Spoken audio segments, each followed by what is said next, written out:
বিসমিল্লাহির রহমানির রহিম।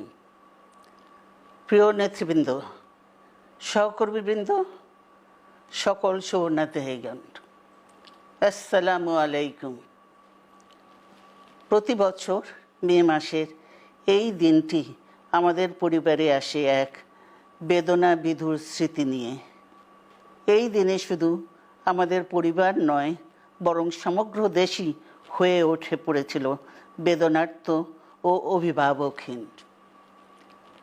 আমাদের প্রিয় মাতৃভূমি বাংলাদেশের জন্মের সাথে জড়িয়ে থাকা এক অবিচ্ছেদ্য নাম শহীদ প্রেসিডেন্ট জিয়াউর রহমান, যে চট্টগ্রাম থেকে স্বাধীনতার ঘোষণা করে তিনি এ দেশের সাথে তার নাম অবিচ্ছেদ্য করেছিলেন। সেই চট্টগ্রামেই এক সফল, সৎ, দূরদর্শী ও প্রকৃত দেশপ্রেমিক প্রেসিডেন্ট হিসেবে নিজের জীবন উৎসর্গ করেছেন।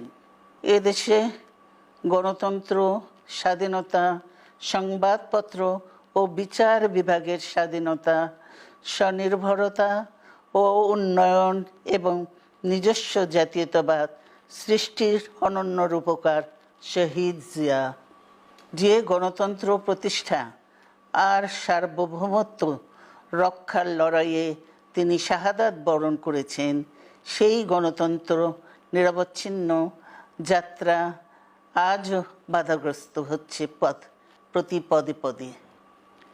খুব শীঘ্রই আমরা বাংলাদেশকে গণতন্ত্রে পুনঃপ্রতিষ্ঠিত দেখতে পাব। এই হোক শহীদ জিয়ার শাহাদাত বার্ষিকীতে আমাদের অঙ্গীকার। এই লক্ষ্যে সুশৃঙ্খলভাবে এগিয়ে চলার জন্য আমি বিএনপির সকল পর্যায়ের নেতা কর্মী ও দেশবাসীর প্রতি আহ্বান জানাচ্ছি।